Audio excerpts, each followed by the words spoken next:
Excited to be here. I like how you've distributed yourselves amongst the room. That was a blockchain joke. Come on. If you don't get it, you'll get it by the end. So I'm happy to be here. I think it is an important topic to discuss. I feel like I'm going to be compressed for time, so I'm going to dive right in. And so I'm going to move fairly quickly, but the idea is that I'm going to try to put this into layman's terms, so don't get too bogged down in the technical specifics. So I have the enviable task of trying to explain exactly what blockchain is. And you can do that to some degree with these types of definitions that are out there. But I think the problem with these definitions when you look them up is that nobody really understands them. And so what I want you to take away from this first slide is really just the distributed public ledger. So most people have a sense of what a ledger is. Most people do not have a sense of what a distributed public ledger is. And so I'm going to talk about some of the other highlighted words on the page throughout the presentation: cryptography, transparency, the incorruptibility of this system, and try to give you a sense that it actually is what it says it is. Okay? And this slide, distributed public ledger. We're going to talk about that. So the strengths of the system get talked about frequently. So we hear that it's transparent, and I think some people question whether that's actually a strength or maybe it's a weakness. It's immutable and trusted, it's distributed, it's fast.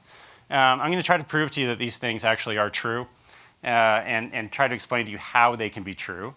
And then some of the weaknesses. And I'm going to use Bitcoin today as a use case, and I use Bitcoin because I think it's an example, one, that everybody knows about. So you've heard about it, you maybe are invested in it, you've heard about the bubbles, and it's on the news. But it's also a great use case because it was sort of the birthplace of blockchain. But it also has everything that's good about blockchain, and it's got everything that's kind of bad about blockchain, and that's where we get into the weaknesses of the system.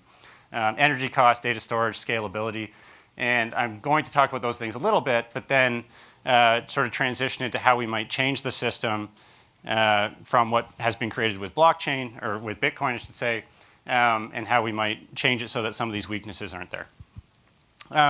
So looking at Bitcoin as a use case, as I said, I think it's a great example because it is the birthplace of blockchain.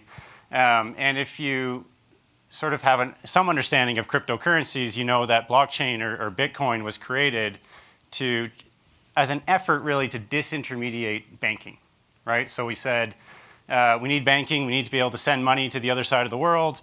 If I want to send money to the other side of the world, I need some kind of trusted center to validate that the other person exists, to actually move the funds.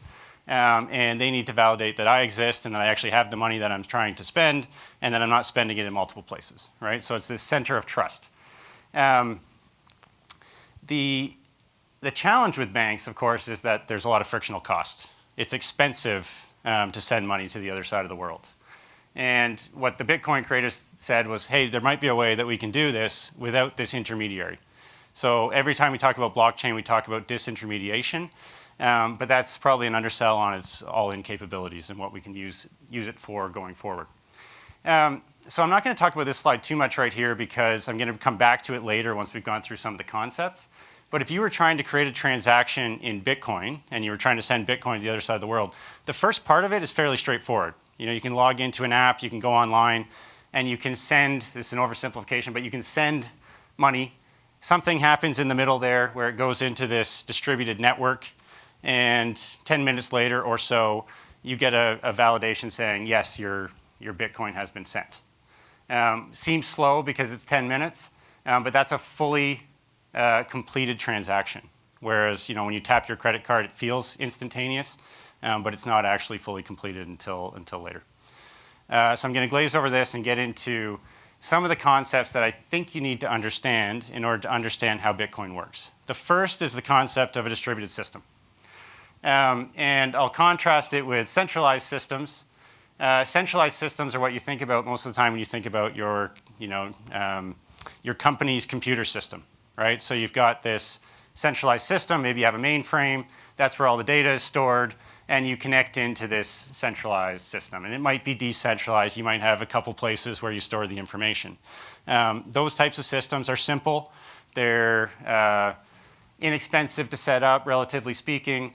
And if you can protect that central node, it's actually fairly easy to protect your data.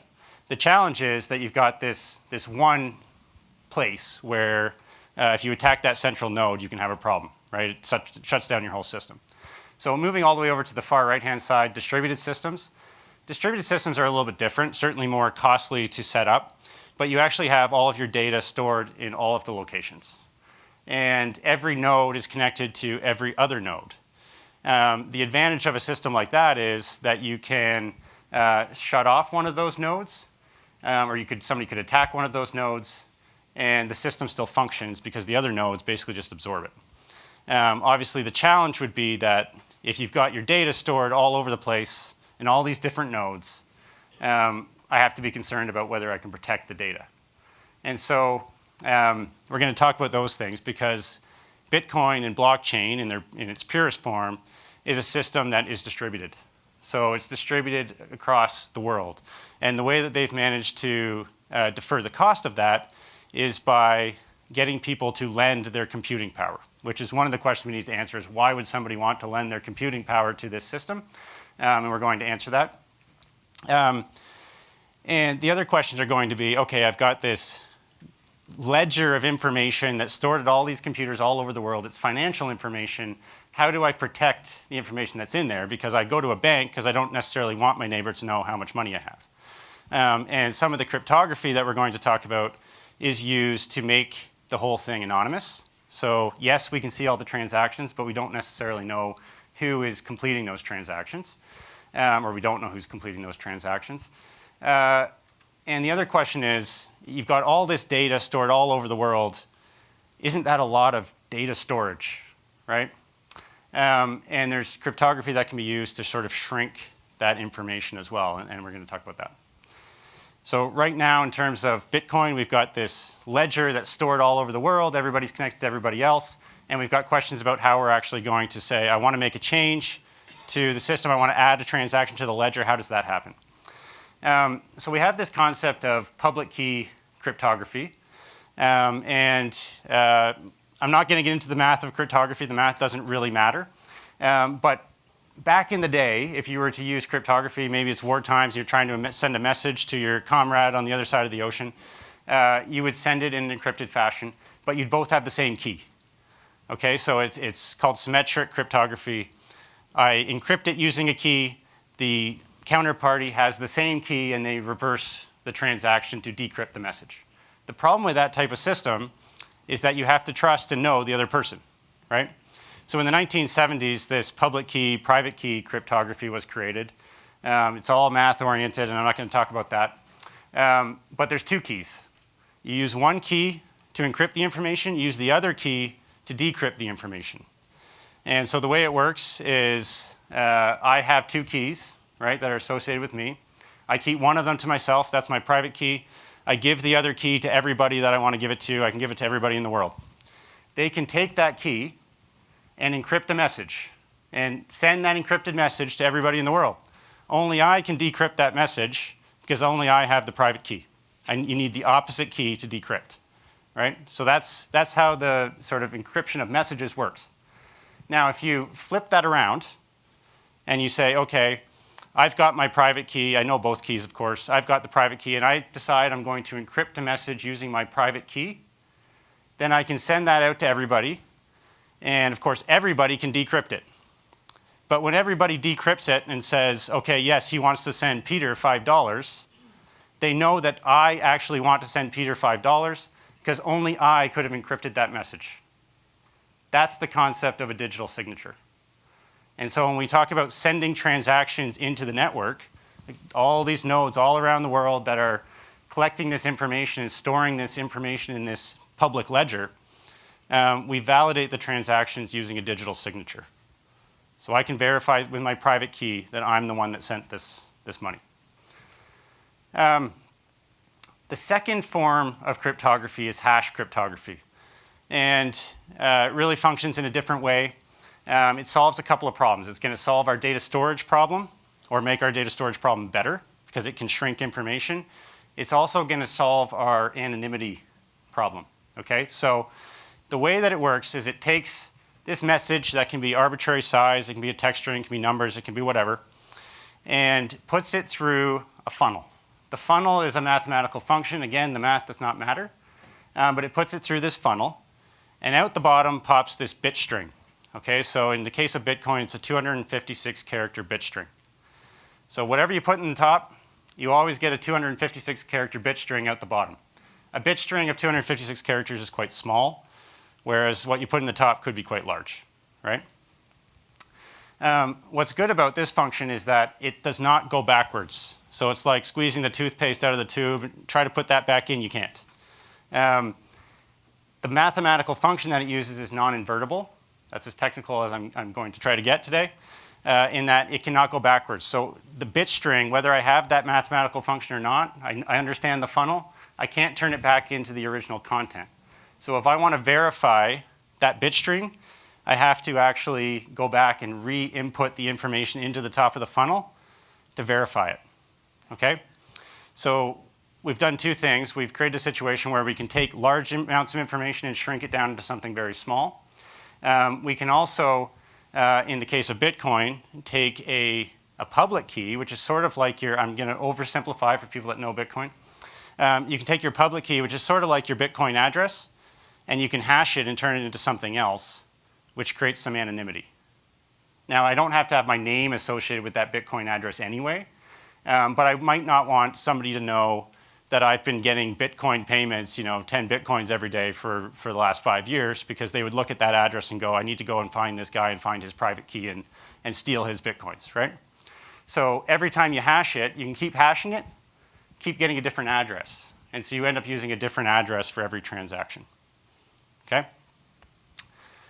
Thought I broke it there for a second.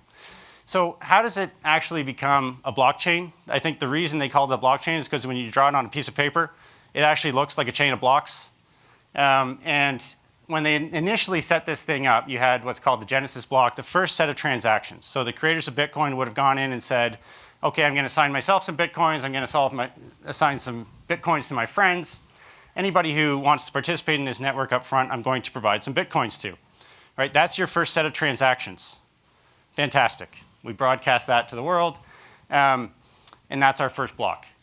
Our second block starts with our first block.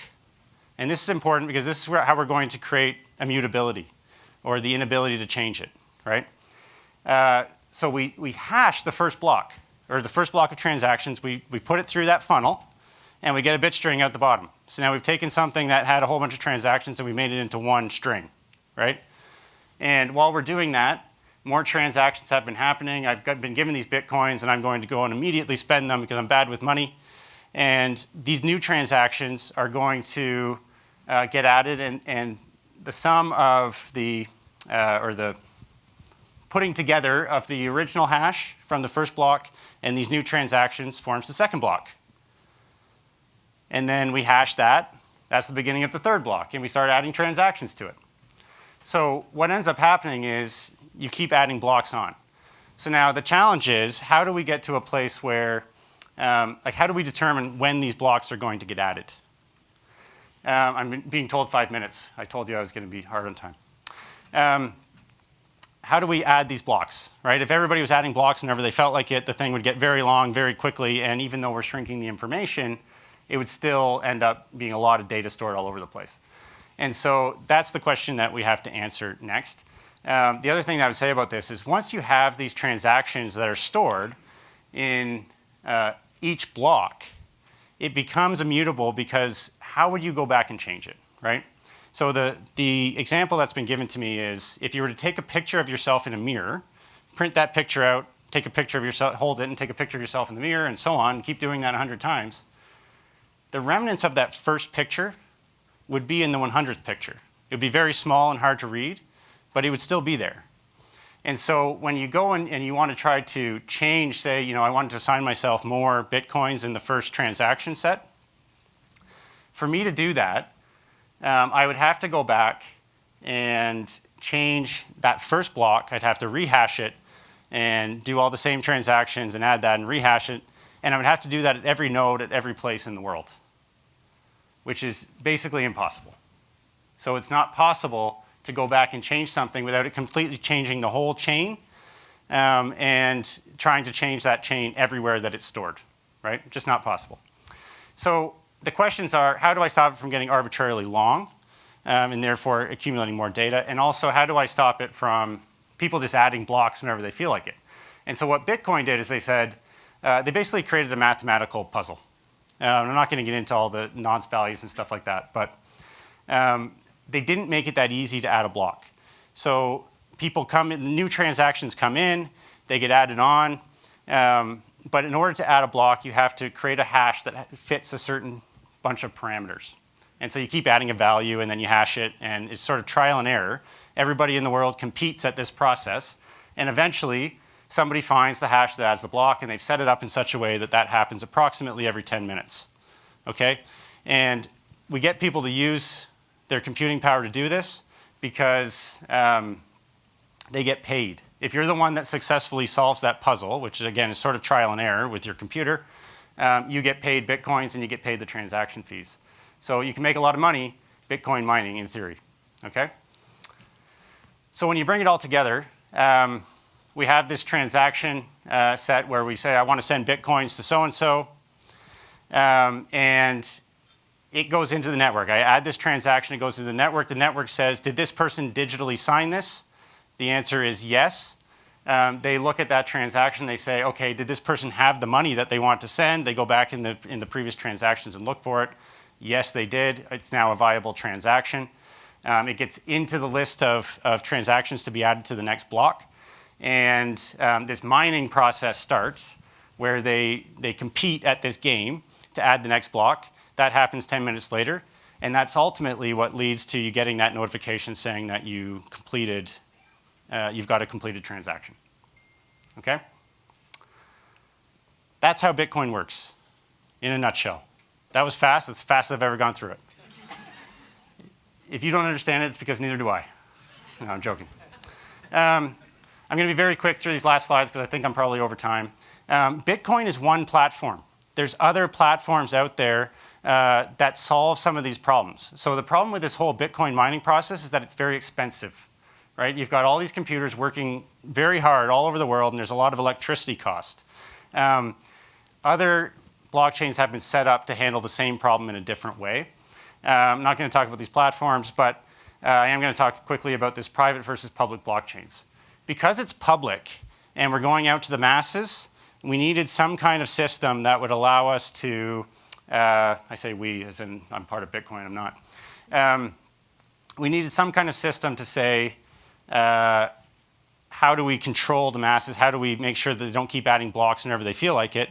And so they use this proof of work, which has a lot of problems associated with it. The other extreme would be that you do a private chain where you're not going out to the masses, you're just having a centralized computer system. I personally don't really like that because a distributed system that's not really distributed doesn't make sense to me. The third is these consortiums, and we've heard a lot about, we'll probably hear about it throughout the day, somebody else will talk about it. Companies like B3I or organizations like B3I, where it's sort of semi-trusting parties that get together. So if you had a bunch of people that could trust each other in some ways on some things, you could not go through this puzzle process. And you could add blocks at a time that everybody agreed on, for example.